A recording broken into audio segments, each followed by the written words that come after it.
Yeah. Good. Okay. Great. Okay. I'm happy to welcome Lexing Ying, professor of mathematics at Stanford, who will speak on Sobolev regularization of stochastic gradient descent for neural networks. Okay. Great. Yeah. Thank you very much. So I would like to thank all the organizers of this wonderful workshop. So I've been listening to some of the talks yesterday and also this morning and until now. And it's really exciting to see so many people from different areas coming together. Okay, so today what I'm going to do is I'm going to talk about some recent work that I did with Chao Ma, who's also at the Stanford University. And the title of this work is a Sobolev regularization of SGD for neural networks. Okay, so yeah, so this talk is only about one single paper. So at certain places it might get a little bit technical. So if some things are confusing, and please do let me know and feel free to interrupt me. Okay. So in this talk we care about neural network and SGD. Okay, so we're mainly concerned with multi-layer neural network and optimized and trained with stochastic gradient descent. So the network that we care about is of this very simple feed-forward form. So X is going to be our input data, and the W is the collection of all the weights of the neural network. And so the feed-forward neural network, what it does is that it takes X, multiply with the matrix W1, and then go through this, send it through the activation function, multiply with W2, and activation function again, and so on and so forth. And here you see the network has L+1 layers. Now, one of the key questions in neural network research and also in SGD is why does SGD generalize?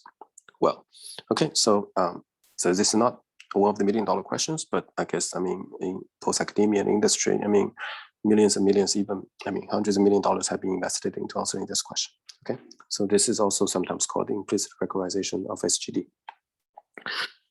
Now, so, I mean, one folklore explanation to answer this question is that, one explanation is that SGD tends to find a flat minimal, and flat minimal generalize well. Okay, so this is, you probably hear this a lot. But if you think about for a second, this doesn't really answer the question. It really just turned one question into two different questions, right? You can ask, the first question is that, why does SGD find a flat minimal, right?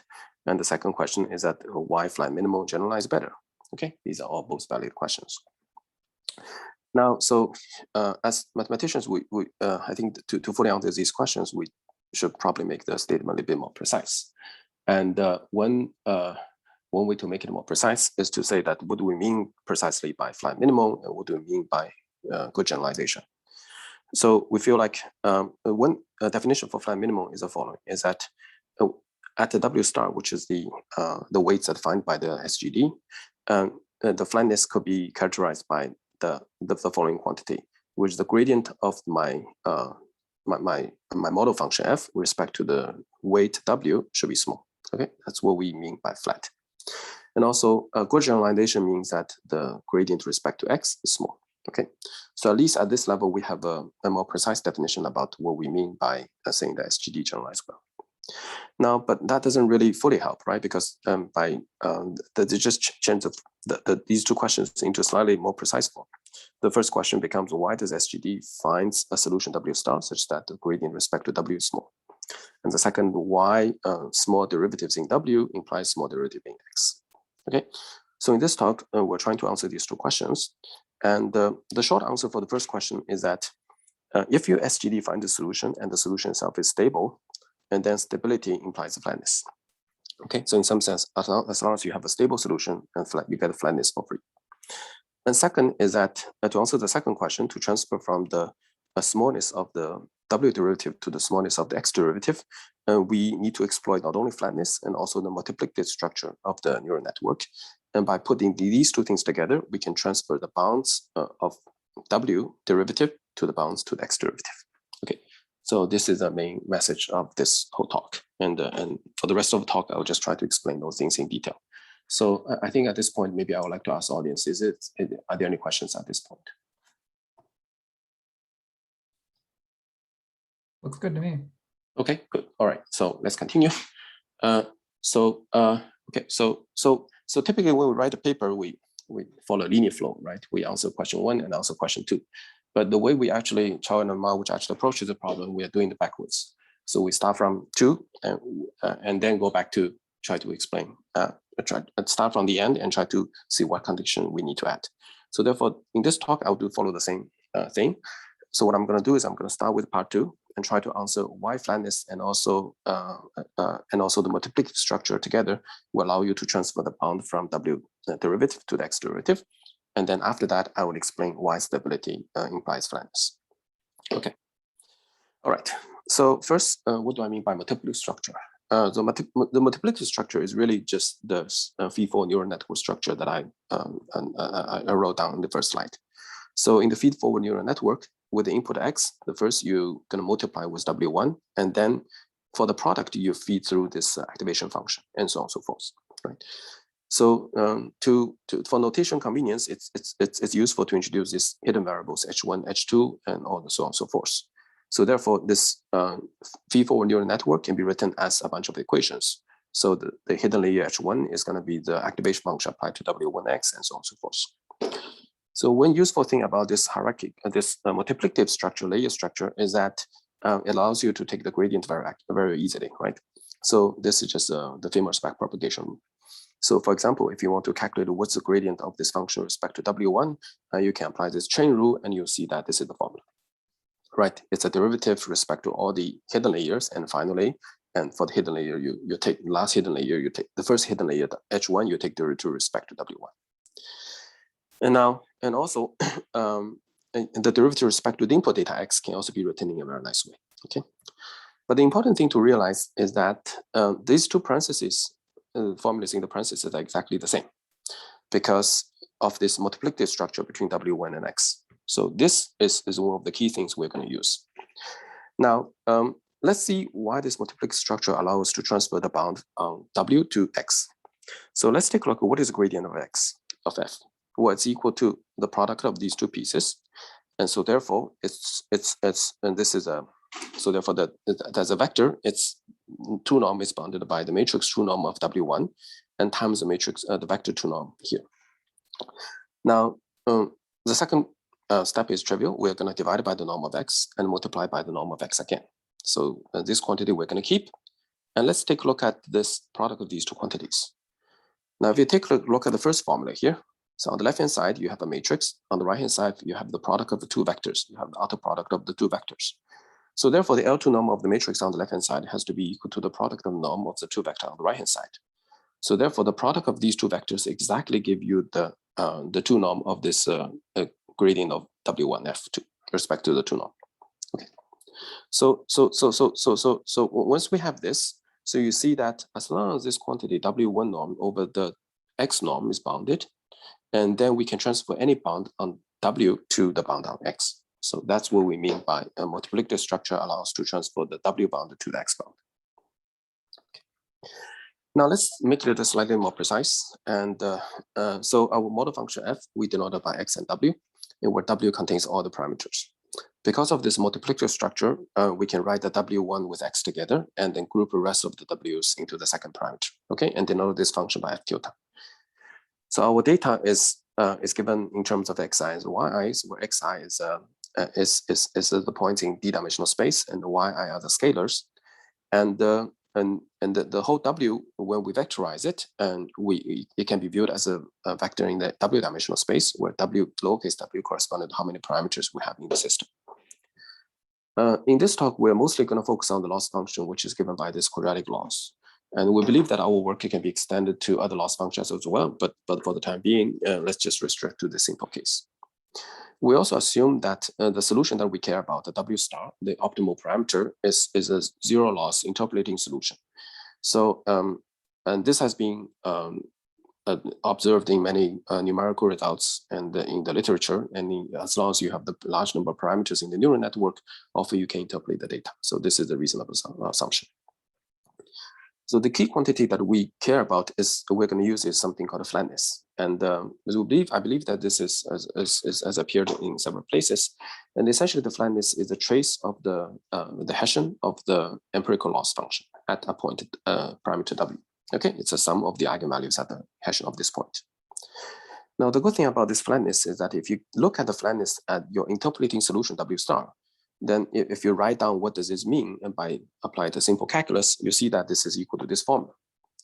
But the beautiful thing is that if my solution W star is interpolating, and this term is going to be equal to 0, so the second term is going to drop out.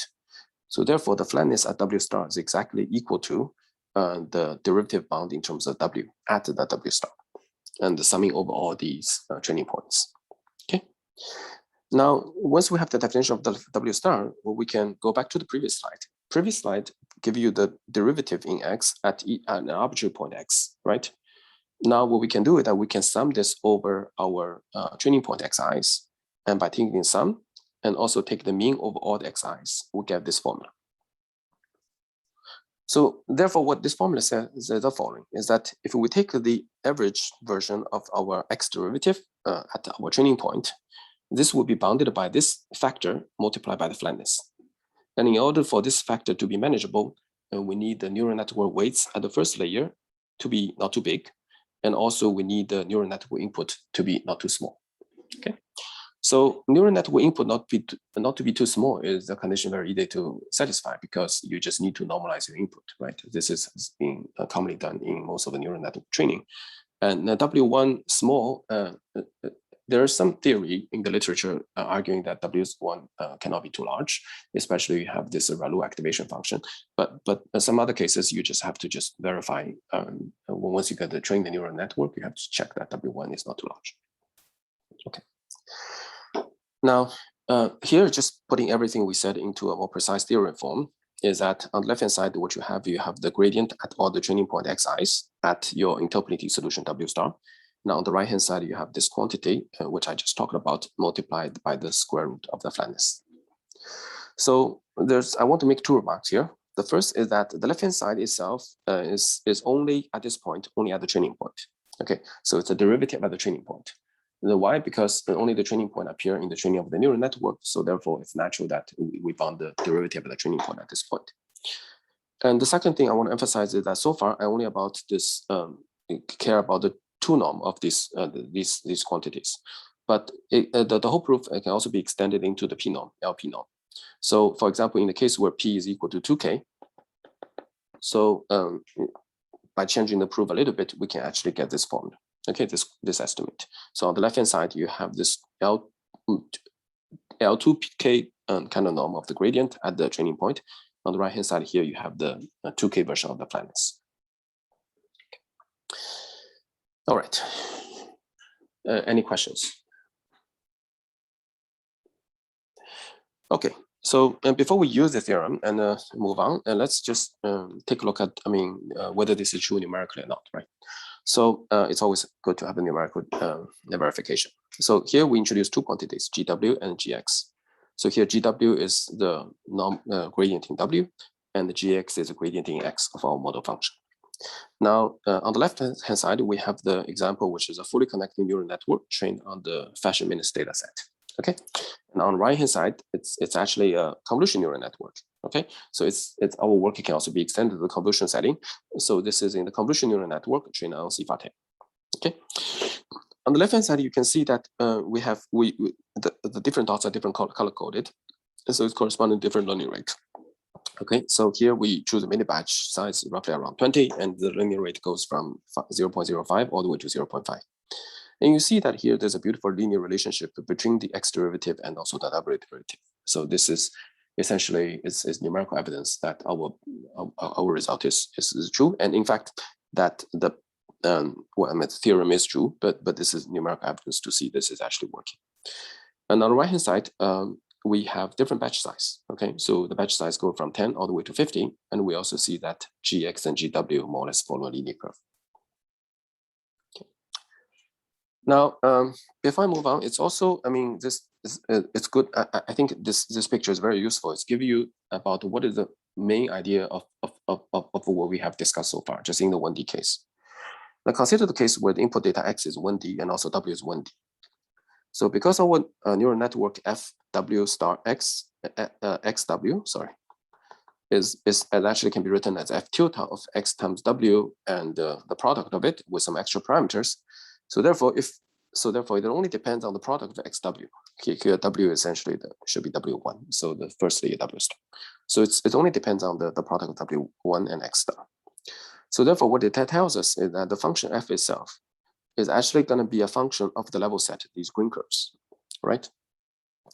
Now, if you take a look at our theorem says that our theorem works well when w star is not too large and also x is not too small. So therefore, we don't want to, this is a bad regime, right? This is the regime where our theorem is not very useful, okay? So we're gonna consider to the left of this, to the good regime. So which is the theorem essentially says that in the good regime, if your function f is smooth in w, it has to be smooth in x as well. And this can be seen very easily on this picture because of this level set structure, right? If I have a function which only wiggles smoothly in the w direction, for example, as I have on the left-hand side, and because of this, it's a function which defines our level set, and the level set is not to squeeze too much in the x direction here, so it has to be very smooth in the x direction. Now this picture gonna break down when we go back to the bad regime, right? Because in the bad regime, it could also be that the dependence on w is very flat, but the dependence on x is very rough. Okay, so but as long as we move away from the bad regime, and we're in good shape. Okay, this is what the theorem says. Okay, so these the numerical example and also the picture is just trying to give more intuition about what's going on here. Now, one thing I mentioned in the remark earlier about the theorem is that so far the theorem is only valid at the training point xi. But in order to really to show generalization, what we need is that we need the value of the gradient of x away from the training point, slightly away from the training point.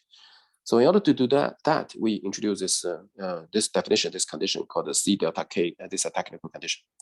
But what essentially says is the following: is that if you take a look at the gradient of, so if you take a look at the gradient of w at the point w prime, which is not too far away from the w, okay, and then the gradient in w shouldn't change. I mean, in fact, it cannot go to infinity, right? It should be roughly bounded by a constant plus the gradient at w. So I allow the gradient to change rapidly, but I mean, I wouldn't allow the gradient to suddenly go to infinity. Right? This is essentially impose some kind of like a regular condition on landscaping w, and it's very benign. So we believe that this is a reasonable assumption to make. So under this assumption, we can then transfer these. The following theorem allows us to transfer the bound on the x derivative at the grid points. At the training point xi to in a neighborhood of the training points. So here, what we do is that we introduce this set called x delta. So x delta is the union of the small ball delta radius balls around all the training body xi. And as long as my neural network is satisfy this technical condition at my w star, this is my the solution found by SGD, and then the derivative.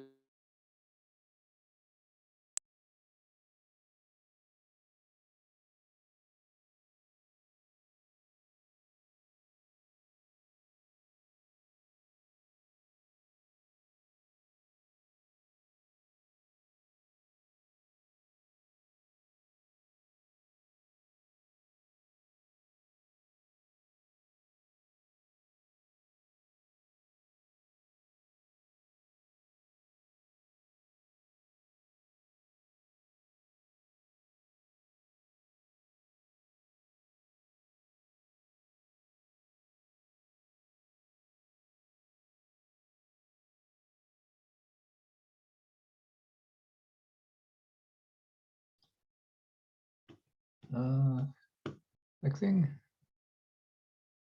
I thought, yeah, I wasn't sure if it was me or if we just lost him. It looks like maybe we lost him.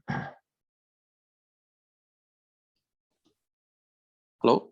Oh, there you are. Hi, Greg. Yeah, we lost your feed for a minute. Oh, okay. Sorry, I really apologize for that.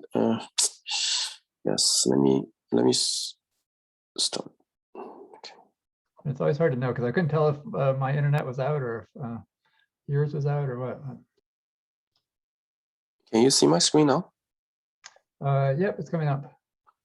It's coming up. Okay, great. Yeah, Yeah. now we can sorry, see just yeah.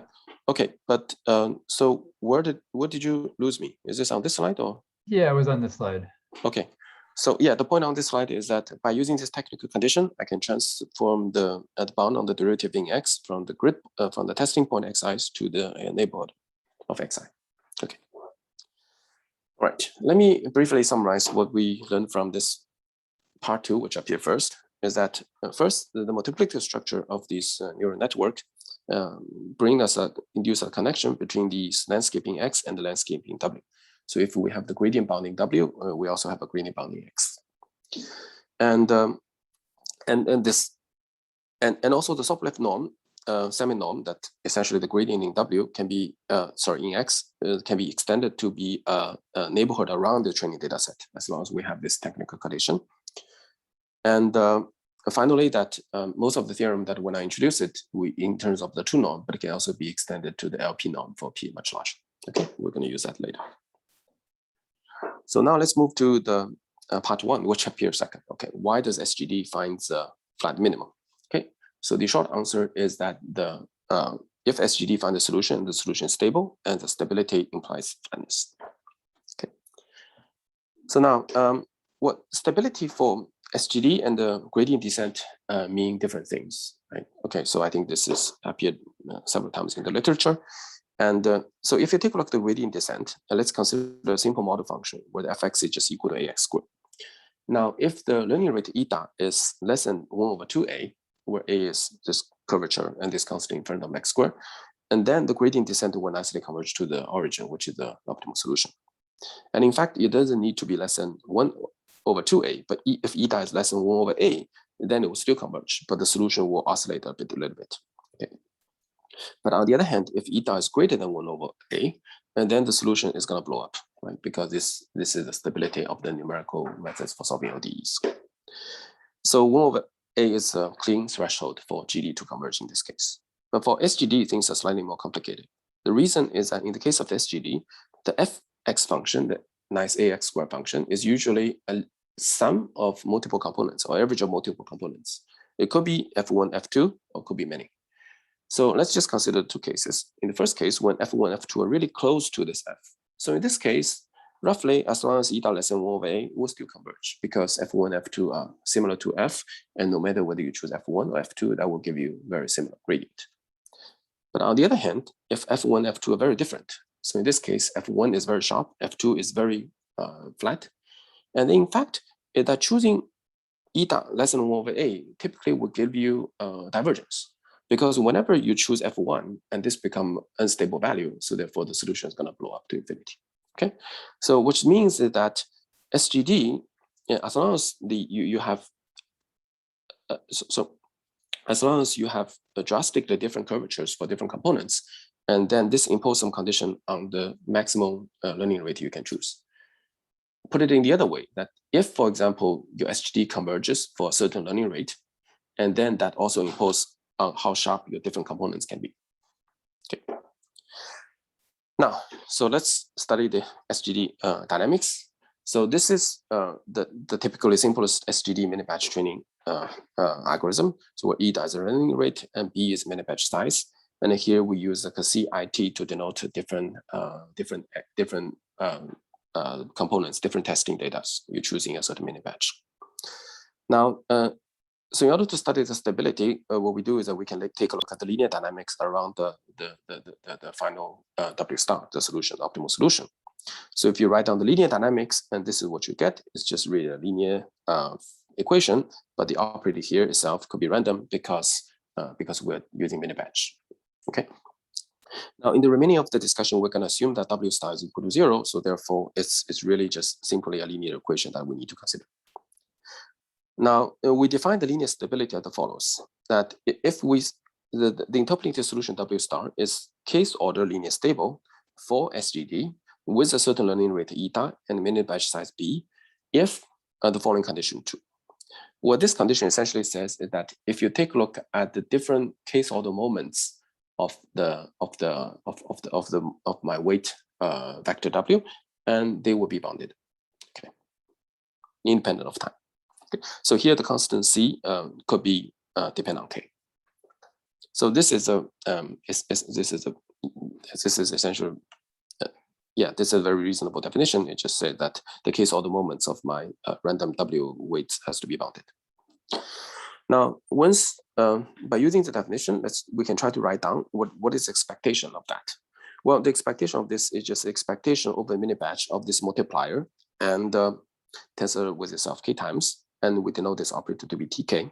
And so therefore the recurrence relationship of the expectation is just simply the left hand side is equal to the t operator multiply the expectation of the previous step. Now therefore the result of linear ODE essentially tells us is that in order for the W star to be k order linearly stable for SGD, if and only if the operator norm of this t is to be bounded by 1, i.e. that if you apply t to any initial condition that you want, it has to be bounded by the norm of that initial condition.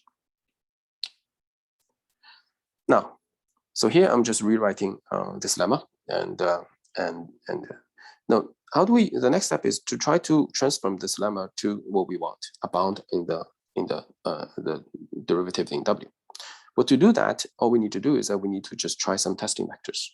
Okay, so the testing vectors we're going to try is just E1, E2 all the way to EW. These are also different canonic vectors in my weight parameters, my neural network weights, and so by applying this, by writing down what exactly the t is, and also just putting and using this norm bounded by 1 condition, and what we see is that this gives the following bound. We have the following theorem, which is a bound on this normal the weight, the derivative with respect to the W, the neural network weights. And I would like to make one remark here is that on the left-hand side, we have this gradient of this my model function with respect to the W's at all these training points. On the right-hand side, you see that it depends on both B and also eta. Okay, so what is B here? B is the mini batch size, and eta is the learning rate. So as the mini batch size goes to larger and also learning rate goes to smaller, and we know that it's easier for the SGD to be stable, right? And so this is also reflecting the theorem, because as B goes to infinity and also eta goes to 0, the right-hand side is going to get larger and larger. So therefore, it imposes a weaker and weaker condition on this gradient of W at my training point. Okay, great. So yeah, the part 2, which I described first, is essentially tells you that the flatness and also this multiplicative structure gives you that allows you to have a bound on the derivative of X derivative. And here essentially tells you that as long as you have the stability, you have a bound in the W derivative. Now what we'll do is that we're going to ready to combine these two parts together. Okay, so we call this the Sobolev regularization effect of SGD. And the reason why we call it Sobolev because we bound the different derivative in X and the different derivative in W. So the regularization essentially comes into 2 parts, part 1 and part 2. So part 2 is what I just described, I first described, and then the part 1 is what I just described. And this, by combining these 2 theorems that I described earlier, and we get the following theorem. Okay, so this is just, this is just combining these theorems together. It's trivial. So it's because the part 2 tells us that we can bound the X derivative by the W derivative, and part 2 says that we can bound the W derivative by this square root of 2B over eta term. Okay. So the estimating the theorem and the way I formulated it is in terms of the L2K spaces, but we can also have the L infinity estimate, and the only difference is that we have to pick up this extra n factor here. Okay. Now, if you take a look at this bound, and we see that this bound is actually not too bad when it's actually quite useful when K is large. Because typically you would expect that the training data n to be fairly large, but you see here we have raised it to the power of 1 over 2K. So therefore this quantity itself can actually be pretty small. So, and on the right-hand side also has this component, which is 2B over eta, take the square root. And so therefore, as long as my mini batch size is not too large and my learning rate is not too small, and this bound is very useful. Okay. Now, finally, we're ready to transfer this what we learned so far into this generalization bound. So here we assume that we have target function, which is called f star, and this target function is the yi is just given by f star xi. Okay, we assume there's no noise at this point. So the generalization error is given by the following: is that suppose the W is a neural network that you find, and this fxw is a model function. You take the difference between the true ground truths and then evaluate it over the take the expectation over all the possible data sampled from this measurement. Now, by just directly using the previous theorem, so we can show that the following generalization bound. So we have to make a few assumptions, but these are the assumptions which I already alluded to in the discussion so far. So first, that we need the W star to be k-sort linearly stable. A second, that we need this technical condition that to transfer the x derivative bound from the testing points to a neighborhood of it. The third thing, we need to make sure that for any point that we sampled from this data distribution has to be not too far away from, with high probability, not too far away from some of the training point. And finally, we make some reasonable assumption about the Lipschitz condition of the derivative of the target function. By putting all these things together, we have the following bound for the generalization error. Okay. The remaining two terms are typically small because they depend on eta square epsilon, so with some constant in front of it. So theoretically, you can ignore it. So the biggest contribution actually comes from the first term. And it has an eta square, which is a small term, but it also has some big term, which here is n to the power 2k and also square root of 2b over eta. Now, in a typical neural network, assume that it's trained with a fixed mini-batch size and also the fixed learning rate, and this become a constant. So therefore, the only big term is this n to the power 2k. So really what we are playing is with these two terms, which is n to the power, let me just, write it down, is n to the power 1 over 2k, and times this delta square, right? And times delta, and then the square.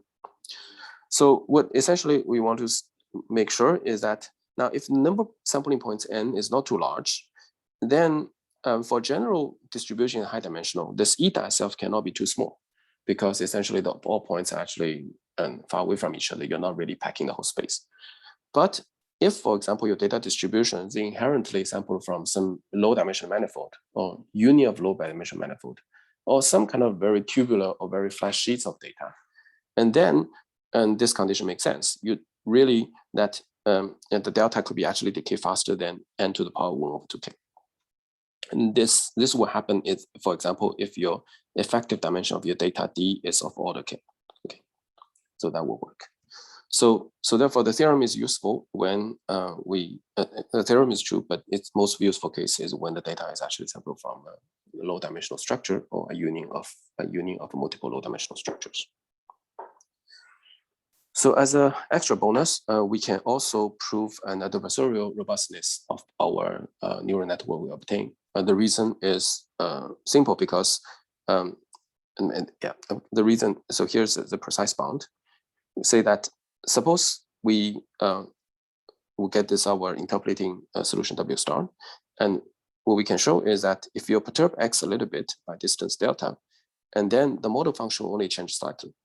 So this is one form, and this is multiplied by this term multiplied by delta.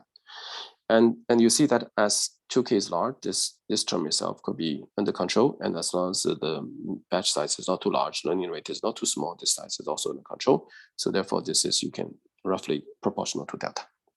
Now, I mean, this is obviously a form of adversarial robustness, because what it says is that if x is your training data, if you move your training data a little bit by a certain distance, the response function, the model function itself is only changed slightly. So, if this is true, then adversarial case cannot happen, because adversarial case means that if you change your training data a little bit, you'll get a totally different result. Okay. All right. To summarize, what we talk about today is one explanation about why SGD generalize. So it generalize comes in two ways, from two aspects. The first is that linear stability allows us to show that if you get a stable solution and this gradient W is bounded for the model function. And also the multiplicative structure of the neural network allows to transfer the gradient W to the gradient in X. And finally, if we have a bound of the gradient in X, then this shows that our neural network generalizes well and also is adversarial robust. Now, there are a few questions needs to be answered. So for example, what would happen if my W star is not an interpolated solution? Okay, now, and here we assume that loss function is a quadratic function, but what if my loss function is not quadratic? So we believe that our method, our proof technique can be extended to general quadratic, general loss functions, as long as is near the minimal, it's actually has a quadratic approximation, but this is future work. And finally, more importantly, is that what if the optimization method itself is not SGD? So we see that in the literature, for many neural networks, training with momentum methods, training with Adam, training with Aramis prop will give you much better result in SGD. And so hopefully our method can also be extended to these common optimization scheme. So finally, so here, even though, I mean, the multiplicity structure of the neural network appear in all the layers, but in fact, what we use is only use it in the first layer, because for the rest of the layers, we treat it as a black box. So the interesting question will be that if we leverage the multiplicity structure in all the layers, can we have a more regularization effect? Can we say more? Okay. So with this, I would like to conclude my talk, and thank you very much for your attention. And then this is a paper and it's archive. And if you have any questions, I'll be happy to answer them. Thank you. Great. Well, thanks very much.